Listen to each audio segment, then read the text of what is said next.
Keyboard की इन 12 छोटी button में ऐसी हिडन पावर छुपी है जो आपके MS Word, Excel, PowerPoint का काम रॉकेट स्पीड बना देगी और शायद आपने इन्हें कभी यूज़ ही नहीं किया। और जब इन कीज को कंट्रोल अल्ट शिफ्ट के साथ कंबाइन करके MS Word, Excel, PowerPoint में यूज़ करोगे तो ये सिर्फ कीज नहीं, आपके लिए मैजिक टूल बन जाएगी। इनके साथ काम करना इतना फास्ट हो जाएगा, आप कुछ सोचेंगे ये मैंने पहले क्यों नहीं जाना। तो चलिए जानते हैं फंक्शन कीज का जादू। सबसे पहले मैं आप लोगों को एस्केप बटन का यूज बताऊंगी। एस्केप बटन क्लोज करने या कैंसिल करने का काम करता है। जैसे स्टार्ट मेन्यू को क्लोज करना, एस्केप बटन प्रेस करो, क्लोज हो गया। एमएस वर्ड में भी इसका यूज देख लेते हैं। यहाँ मैं इंसर्ट पर क्लिक करूंगी। इंसर्ट के बाद आइकॉन्स का विंडो ओपन हो गया। इसे हम माउस से भी कट कर सकते हैं, बट हम एस्केप बटन प्रेस करेंगे तो ये क्लोज हो जाएगा। F1 का यूज़ देखते हैं। F1 का यूज़ मैं एमएस वर्ड में बताती हूँ। जब हम यहाँ F1 प्रेस करेंगे तो आप देख सकते हैं कि यहाँ हेल्प मेनू ओपन हो जाता है।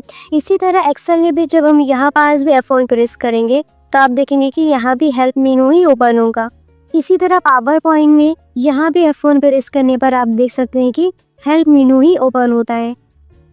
तो F1 का यूज़ तो आप देखिए। अब F1 का यूज़ तो देखिए। अब कंट्रोल F1 का यूज़ क्या होता है। कंट्रोल F1 जब मैं यहाँ प्रेस करूँगी तो आप यहाँ ऊपर देख सकते हैं कि रिबन मिनिमाइज हो गया। फिर से जब हम कंट्रोल F1 प्रेस करेंगे तो रिबन फिर से शो हो जाएगा। इसी तरह एमएस वर्ड में भी जब आप कंट्रोल F1 प्रेस करेंगे रिबन मिनिमाइज हो जाएगा। फिर से कंट्रोल F1 करने पर रिबन हमको शो होगा। पावर पॉइंट में, एमएस वर्ड में, एक्सेल में, तीनों में कंट्रोल F1 प्रेस करने पर रिबन जो है मिनिमाइज हो जाती है। अब शिफ्ट F1 का यूज़ देखते हैं। जैसे मैं यहाँ टेक्स्ट को सिलेक्ट करती हूँ और फिर इसको बोल्ड, इटैलिक कर लेती हूँ। इसके साइज़ बढ़ा लेते हैं हम लोग और फॉन्ट को कलर दे देती हूँ। अब हमको इस पर फॉर्मेट देखना है तो शिफ्ट F1 प्रेस करते ही आप देख सकते हैं कि रिवील फॉर्मेटिंग विंडो ओपन हो जाएगा। यहाँ हमने टेक्स्ट पर क्या क्या फॉर्मेट अप्लाई किए हैं ये सारी चीज़ें हमें रिवील फॉर्मेटिंग में शो होती है कि इस टेक्स्ट पे हमने क्या क्या अप्लाई करे हैं। चलिए अब F2 का यूज़ देख लेते हैं। जैसे मैं आपको यहीं डेस्कटॉप पर दिखाती हूँ। यहाँ फोल्डर है।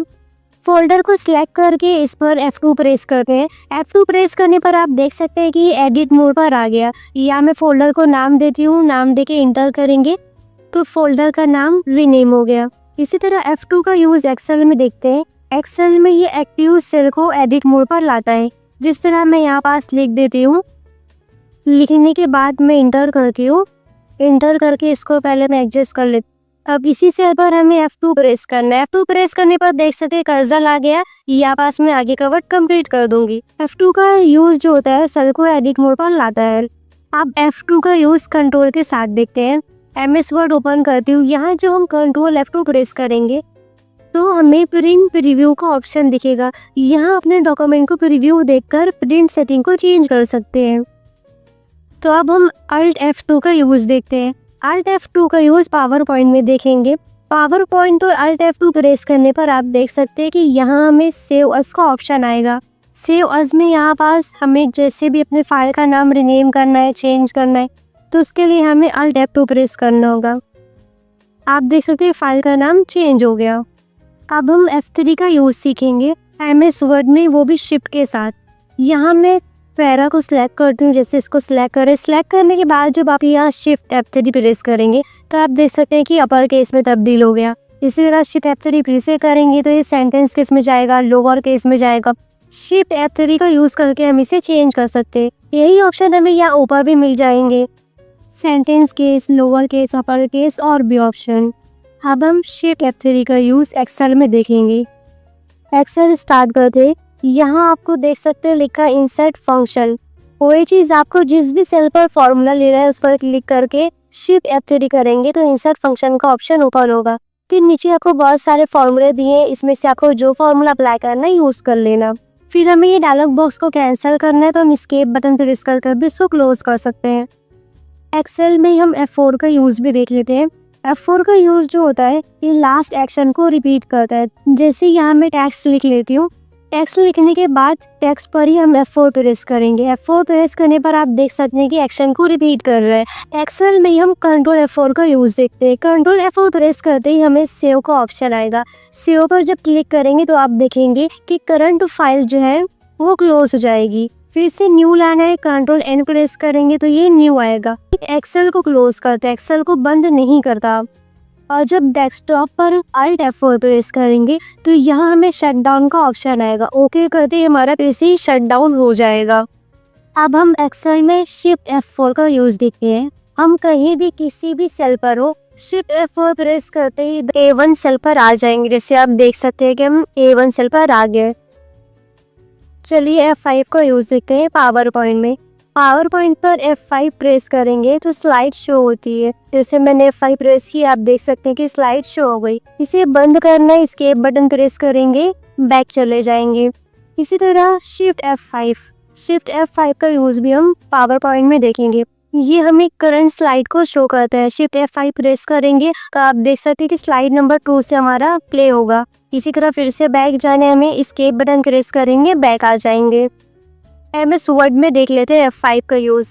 MS वर्ड में अगर हम F5 प्रेस करेंगे तो हमें यहाँ फाइंड, रिप्लेस, गो टू का ऑप्शन दिखेगा। जैसे कोई भी वर्ड हमें फाइंड करना है, जैसे मैं यहाँ लिख देती हूँ ऑफ लिखूंगी। ऑफ लिखने के बाद जब हम यहाँ फाइंड नेक्स्ट करेंगे, जैसे जैसे मैं फाइंड नेक्स्ट करूँगी तो पैरा में जहाँ जहाँ ऑफ लिखा है ये हमें शो होगा। इसी तरह F5 का यूज़ एक्सेल में देखते हैं। एक्सेल में हम किसी भी सेल पर रहेंगे, हमें टॉप में आना है या कहीं भी जाना है, F5 प्रेस करेंगे, गो टू का ऑप्शन आए कि या मैं A6 लिख देती हूँ। ओके करने पर आप देखेंगे कि मेरा जो कर्सर है वो A6 को सिलेक्ट कर लिया है। इसी तरह F5 का यूज़ हम ब्राउज़र में देखते हैं।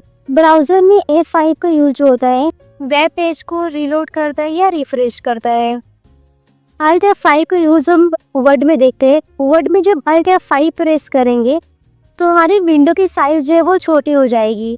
बाकी हम इसे खुद से भी एडजस्ट कर सकते हैं, जो भी हिसाब से हमको रखना है छोटा बड़ा कर सकते हैं।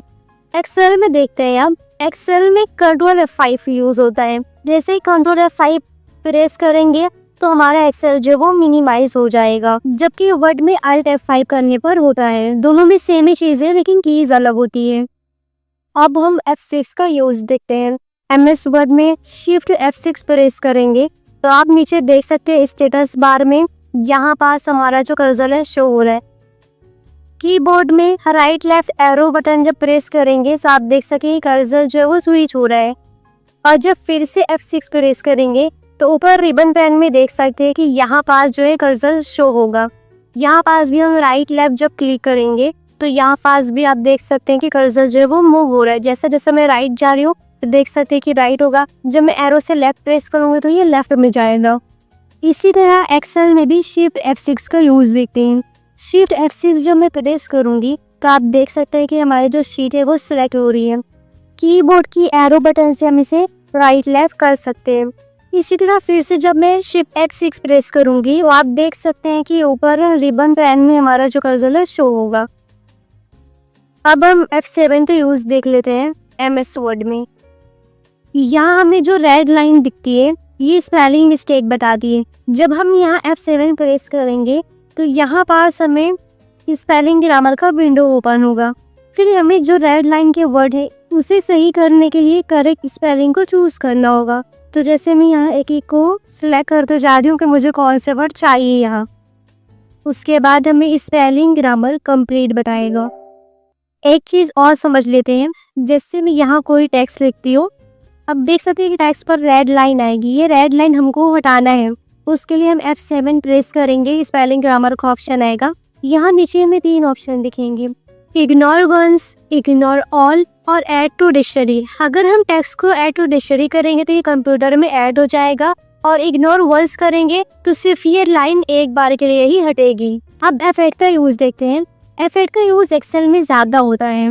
F8 जो है इस सेल को लॉक करने का काम करता है। जैसे यहाँ मैं किसी सेल को लॉक करके दिखाती हूँ। अब यहाँ पास में क्लिक करती हूँ, F8 प्रेस करेंगे तो आप नीचे यहाँ देख सकते हैं एक्सटेंड सिलेक्शन लिख कर आएगा। इसी तरह कीबोर्ड से आप राइट लेफ्ट अप डाउन करेंगे तो आप देखेंगे कि हमारा जो सेल है वो वहीं पास लॉक हो गया है। फिर से F8 करेंगे तो ये हमारा जो सेल रहेगा वो अनलॉक हो जाएगा। अब मैं इसको अप डाउन करती हूँ राइट लेफ्ट तो ये हो रहा है। अब F9 का यूज़ भी एक्सेल में देखते हैं। ये बहुत पावरफुल होता है एक्सेल में। चलिए देखते हैं। जैसे ये टोटल को मैं सिलेक्ट करती हूँ, डबल क्लिक करेंगे, फिर जो भी रेंज हम लोग ने लिए हैं इसको सिलेक्ट करके F9 प्रेस करेंगे। F9 प्रेस करने के बाद आप देखेंगे जो जो वैल्यू हमने सिलेक्ट की है वो वैल्यू हमें यहाँ दिखाई देगी। इसी तरह एक चीज़ और भी मैं आपको बता देती हूँ, जैसे आप 50 को मैं चेंज करके 80 कर दूँ तो आप देखेंगे कि यहाँ ऑटो आंसर आ गया। बट यही चीज़ अगर हम फॉर्मूला में जाके कैलकुलेशन ऑप्शन में आएंगे और इसको मैनुअल कर देंगे, मैनुअल करने से क्या होगा, अगर हम यहाँ पास नंबर चेंज भी करेंगे ना कि ऑटो आंसर नहीं देगा। जैसे मैं यहाँ चेंज करी 97, आप देखेंगे कि ये ऑटो आंसर नहीं दिया, तो हम टोटल के सेल पर ही F9 प्रेस करेंगे, ऑटो आंसर दे देगा। अब F10 का यूज़ देखते हैं MS वर्ड में। MS वर्ड में जब आप F10 प्रेस करोगे तो यहाँ ऊपर रिबन बार में हमें शॉर्टकट दिखाई देंगे होम इंसर्ट के। इसी तरह पावर पॉइंट पर जब हम जाएंगे, पावर पॉइंट पर भी F10 प्रेस करेंगे तो यहाँ भी शॉर्टकट एक्टिव हो जाएंगे। अब हम शिफ्ट F10 का यूज़ देखेंगे एक्सेल में। एक्सेल के सेल पर क्लिक करके शिफ्ट F10 प्रेस करेंगे तो आप देख सकते हैं कि यहाँ पास राइट क्लिक करने की फीचर्स आ रहे हैं।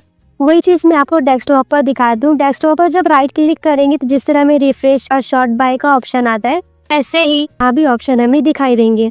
किसी भी फोल्डर को सिलेक्ट करके मैं शिफ्ट F10 प्रेस करूँगी तो आप देख सकते हैं कि राइट क्लिक के ऑप्शन आए। अब मैं आपको कंट्रोल F10 का यूज़ दिखाती हूँ एक्सेल में।